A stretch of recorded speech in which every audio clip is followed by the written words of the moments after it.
ओम श्री परमात्मने नमः। अथ द्वितीयो अध्यायः। संजय बोले, उस प्रकार करुणा से व्याप्त और आंसुओं से पूर्ण तथा व्याकुल नेत्रों वाले शोक युक्त उस अर्जुन के प्रति भगवान मधुसूदन ने यह वचन कहा।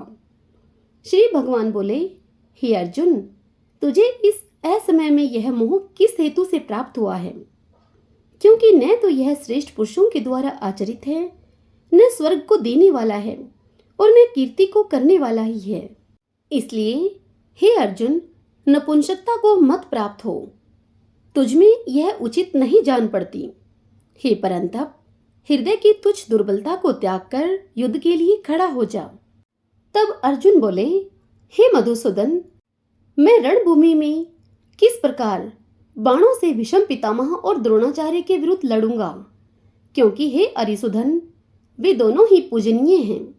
इसलिए इन महानुभाव गुरुजनों को न मारकर मैं इस लोक में भिक्षा का अन्न भी खाना कल्याणकारक समझता हूँ। क्योंकि गुरुजनों को मारकर भी इस लोक में रुधिर से सने हुए अर्थ और काम रूप भोगों को ही तो भोगूंगा मैं।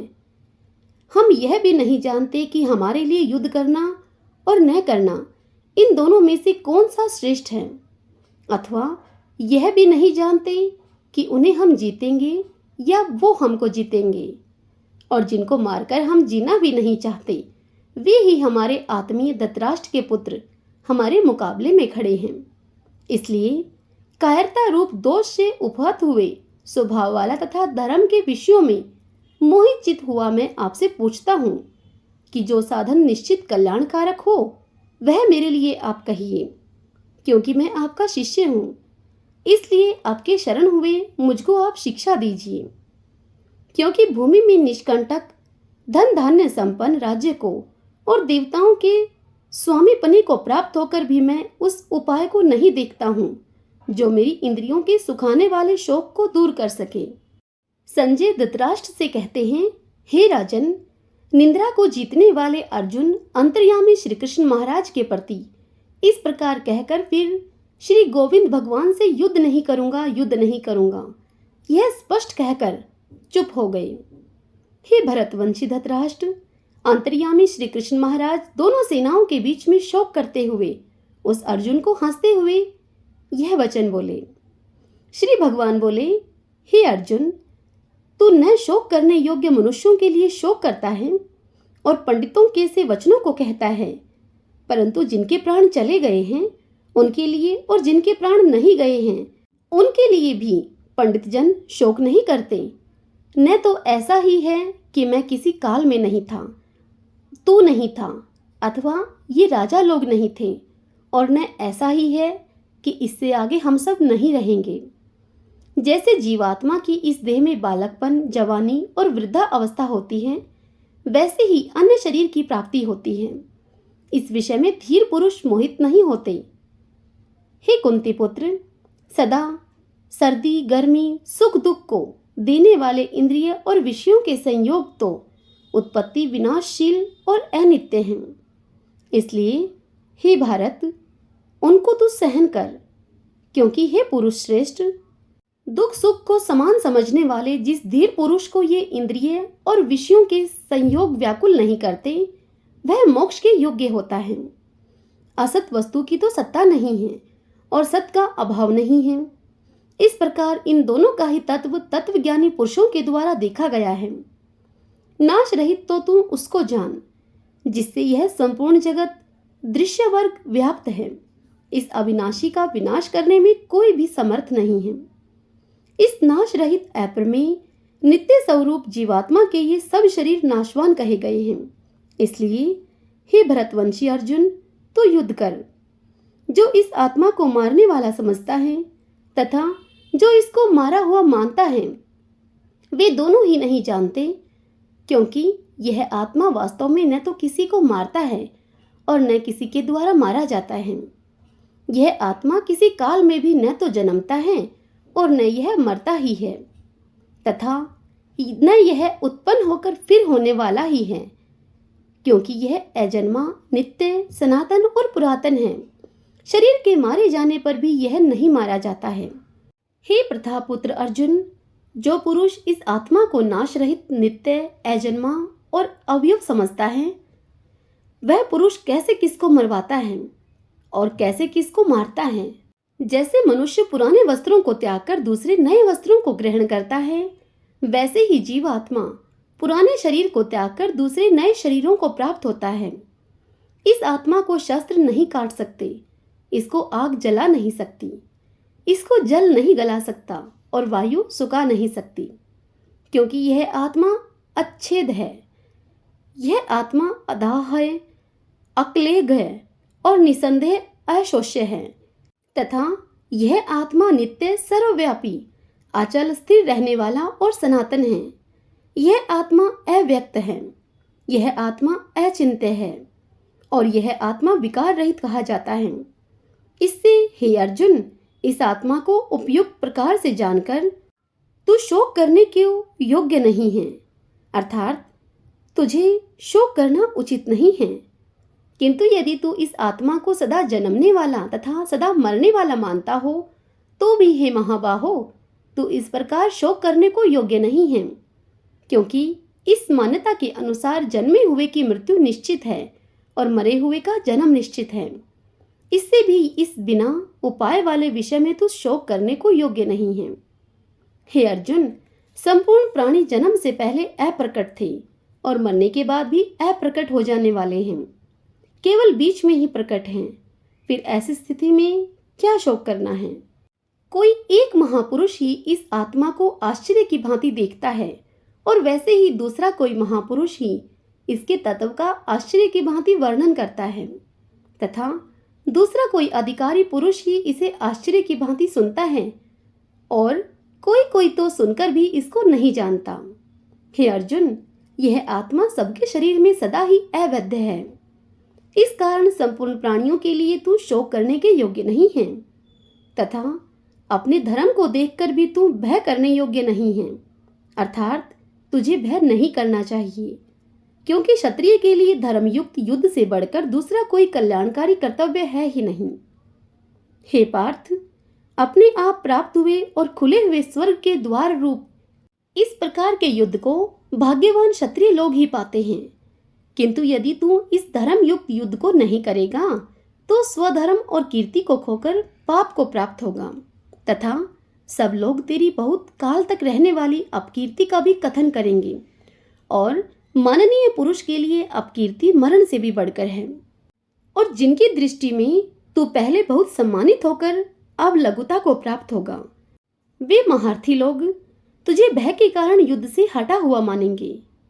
तेरे वैरी लोग तेरे सामर्थ्य की निंदा करते हुए तुझे बहुत से न कहने योग्य वचन भी कहेंगे। उससे अधिक दुख और क्या होगा। या तो तू युद्ध में मारा जाकर स्वर्ग को प्राप्त होगा, अथवा संग्राम में जीतकर पृथ्वी का राज्य भोगेगा। इस कारण हे अर्जुन, तो युद्ध के लिए निश्चय करके खड़ा हो जा। जय पराजय, लाभ हानि और सुख दुख को समान समझकर उसके बाद युद्ध के लिए तैयार हो जा। इस प्रकार युद्ध करने से तू पाप को नहीं प्राप्त होगा। हे पार्थ, यह बुद्धि तेरे लिए ज्ञान योग के विषय में कही गई, और अब तू इसको कर्म योग के विषय में सुन। जिस बुद्धि से युक्त हुआ तू कर्मों के बंधन को भली भांति त्याग देगा, अर्थात सर्वथा नष्ट कर डालेगा। इस कर्म योग में आरंभ का अर्थात बीज का नाश नहीं है और उल्टा फल रूप दोष भी नहीं है, बल्कि इस कर्म योग रूप धर्म का थोड़ा सा भी साधन जन्म मृत्यु रूप महान भय से रक्षा कर लेता है। हे अर्जुन, इस कर्म में निश्चय आत्मिक बुद्धि एक ही होती है, किंतु अस्थिर विचार वाले विवेकहीन सकाम मनुष्यों की बुद्धियां निश्चय ही बहुत भेदों वाली और अनंत होती हैं। हे अर्जुन, जो भोगों में तन्मय हो रहे हैं, जो कर्म फल के प्रशंसक वेद वाक्यों में ही प्रीति रखते हैं, जिनकी बुद्धि में स्वर्ग ही परम प्राप्य वस्तु है और जो स्वर्ग से बढ़कर दूसरी कोई वस्तु ही नहीं है, ऐसा कहने वाले लोग हैं, वे अविवेकी जन इस प्रकार की जिस पुष्पित अर्थात दिखाओ शोभा युक्त वाणी को कहा करते हैं, जो कि जन्म रूप कर्म फल देने वाली एवं भोग तथा ऐश्वर्य की प्राप्ति के लिए नाना प्रकार की बहुत सी क्रियाओं का वर्णन करने वाली है, उस वाणी के द्वारा जिनका चित्त हर लिया गया है, जो भोग और ऐश्वर्य में अत्यंत आसक्त हैं, उन पुरुषों की परमात्मा में निश्चयात्मिका बुद्धि नहीं होती। हे अर्जुन, वेद उपयुक्त प्रकार से तीनों गुणों के कार्य रूप समस्त भोगों एवं उनके साधनों का प्रतिपादन करने वाले हैं। इसलिए तो उन भोगों एवं उनके साधनों में आसक्तिहीन, हर्ष शोक आदि द्वंद्वों से रहित, नित्य वस्तु परमात्मा में स्थित, योग क्षेम को न चाहने वाला और स्वाधीन अंतःकरण वाला हो। सब ओर से परिपूर्ण जलाशय के प्राप्त हो जाने पर छोटे जलाशय में मनुष्य का जितना प्रयोजन रहता है, ब्रह्मा को तत्व से जानने वाले ब्राह्मण का समस्त वेदों में उतना ही प्रयोजन रह जाता है। तेरा कर्म करने में ही अधिकार है, उसके फलों में कभी नहीं। इसलिए तू कर्मों के फल का हेतु मत हो तथा तेरी कर्म न करने में भी आसक्ति न हो। हे धनंजय, तू आसक्ति को त्याग कर तथा सिद्धि और असिद्धि में समान बुद्धि वाला होकर योग में स्थित हुआ कर्तव्य कर्मों को कर। समत्व ही योग कहलाता है। इस समत्व रूप बुद्धि योग से सकाम कर्म अत्यंत ही निम्न श्रेणी का है। इसलिए हे धनंजय, तू समबुद्धि में ही रक्षा का उपाय ढूंढ, अर्थात बुद्धि योग का ही आश्रय ग्रहण कर, क्योंकि फल के हेतु बनने वाले अत्यंत दीन हैं। समबुद्धि युक्त पुरुष पुण्य और पाप दोनों को इसी लोक में त्याग देता है, अर्थात उनसे मुक्त हो जाता है। इससे तू समत्व रूप योग में लग जा। यह समत्व रूप योग ही कर्मों में कुशलता है, अर्थात कर्म बंधन से छूटने का उपाय है। क्योंकि समबुद्धि से युक्त ज्ञानी जन कर्मों से उत्पन्न होने वाले फलों को त्याग कर जन्म रूप बंधन से मुक्त होकर निर्विकार परम पद को प्राप्त हो जाते हैं। जिस काल में तेरी बुद्धि मोह रूप दलदल को भली भांति पार कर जाएगी, उस समय तू सुने हुए और सुनने में आने वाली इस लोक और परलोक संबंधी सभी भोगों से वैराग्य को प्राप्त हो जाएगा। भांति भांति के वचनों को सुनने से विचलित हुई तेरी बुद्धि जब परमात्मा में अचल और स्थिर ठहर जाएगी, तब तू योग को प्राप्त हो जाएगा, अर्थात तेरा परमात्मा से नित्य संयोग हो जाएगा। यह सुनकर अर्जुन बोले, हे केशव, समाधि में स्थित परमात्मा को प्राप्त हुए स्थिर बुद्धि पुरुष का क्या लक्षण है? वह स्थिर बुद्धि पुरुष कैसे बोलता है, कैसे बैठता है और कैसे चलता है? तब भगवान श्री कृष्ण बोले, हे अर्जुन, जिस काल में यह पुरुष मन में स्थित संपूर्ण कामनाओं को भलीभांति त्याग देता है और आत्मा से आत्मा में ही संतुष्ट रहता है, उस काल में वह स्थित प्रज्ञ कहा जाता है। दुखों की प्राप्ति होने पर जिसके मन में उद्वेग नहीं होता, सुखों की प्राप्ति में जो सर्वथा निष्प्रह है तथा जिसके राग भय और क्रोध नष्ट हो गए हैं, ऐसा मुनि स्थिर बुद्धि कहा जाता है। जो पुरुष सर्वत्र स्नेह रहित हुआ उस शुभ या अशुभ वस्तु को प्राप्त होकर न प्रसन्न होता है और न द्वेष करता है, उस मनुष्य की बुद्धि स्थिर है। और कछुआ सब ओर से अपने अंगों को जैसे समेट लेता है, वैसे ही जब यह पुरुष इंद्रियों के विषयों से इंद्रियों को सब प्रकार से हटा लेता है, तब उसकी बुद्धि स्थिर है, ऐसा समझना चाहिए। इंद्रियों के द्वारा विषयों को ग्रहण न करने वाले पुरुष के भी केवल विषय तो निर्वर्त हो जाते हैं, परंतु उनमें रहने आसक्ति आसक्ति निर्वर्त नहीं होती। इस स्थित प्रज्ञ पुरुष की तो आसक्ति भी परमात्मा का साक्षात्कार करके निर्वर्त हो जाती है। हे अर्जुन, आसक्ति का नाश न होने के कारण ये प्रमथन स्वभाव वाली इंद्रियां यत्न करते हुए बुद्धिमान पुरुष के मन को भी बलात् कर लेती हैं।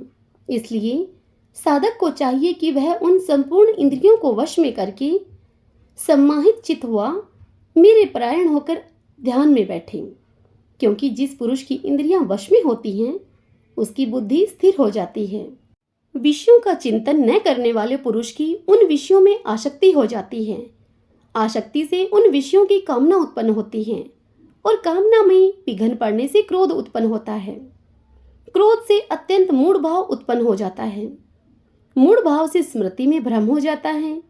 स्मृति में भ्रम हो जाने से बुद्धि अर्थात ज्ञान शक्ति का नाश हो जाता है और बुद्धि का नाश हो जाने से यह पुरुष अपनी स्थिति से गिर जाता है। परंतु अपने अधीन किए हुए अंतःकरण वाला साधक अपने वश में की हुई राग द्वेष से रहित इंद्रियों के द्वारा विषयों में विचरण करता हुआ अंतःकरण की प्रसन्नता को प्राप्त होता है। अंतःकरण की प्रसन्नता होने पर इसके संपूर्ण दुखों का अभाव हो जाता है और उस प्रसन्न चित्त वाले कर्मयोगी की बुद्धि शीघ्र ही सब ओर से हटकर एक परमात्मा में ही भली भांति स्थिर हो जाती है। न जीते हुए मन और इंद्रियों वाले पुरुष में निश्चय आत्मिका बुद्धि नहीं होती और उस अयुक्त मनुष्य की अंतःकरण में भावना भी नहीं होती तथा भावनाहीन मनुष्य को शांति नहीं मिलती और शांति रहित मनुष्य को सुख कैसे मिल सकता है। क्योंकि जैसे जल में चलने वाली नाव को वायु हर लेती है, वैसे ही विषयों में विचरती हुई इंद्रियों में से मन जिस इंद्रिय के साथ रहता है वह एक ही इंद्रिय इस अयुक्त पुरुष की बुद्धि को हर लेती है। इसलिए हे महाबाहो, जिस पुरुष की इंद्रियां इंद्रियों के विषयों से सब प्रकार निग्रह की हुई हैं, उसी की बुद्धि स्थिर है। संपूर्ण प्राणियों के लिए जो रात्रि के समान है, उस नित्य ज्ञान स्वरूप परमानंद की प्राप्ति में स्थित प्रज्ञ योगी जागता है और जिस नाशवान सांसारिक सुख की प्राप्ति में सब प्राणी जागते हैं, परमात्मा के तत्व को जानने वाले मुनि के लिए वह रात्रि के समान है। जैसे नाना नदियों के जल सब ओर से परिपूर्ण अचल प्रतिष्ठा वाले समुद्र में उसको विचलित नहीं करते हुए समा जाते हैं, वैसे ही सब भोग जिस स्थित प्रज्ञ पुरुष में किसी प्रकार का विकार उत्पन्न किए बिना ही समा जाते हैं, वही पुरुष परम शांति को प्राप्त होता है, भोगों को चाहने वाला पुरुष नहीं। जो पुरुष संपूर्ण कामनाओं को त्याग कर ममता रहित, अहंकार रहित और स्पृहार रहित हुआ विचरता है, वही शांति को प्राप्त होता है, अर्थात वह शांति को प्राप्त है। हे अर्जुन, यह ब्रह्मा को प्राप्त हुए पुरुष की स्थिति है। इसको प्राप्त होकर योगी कभी मोहित नहीं होता और अंतकाल में भी इस ब्राह्मी स्थिति में स्थित होकर परमानंद को वह प्राप्त हो जाता है। हरि ओम तत्सत। ओम श्री परमात्मने नमः।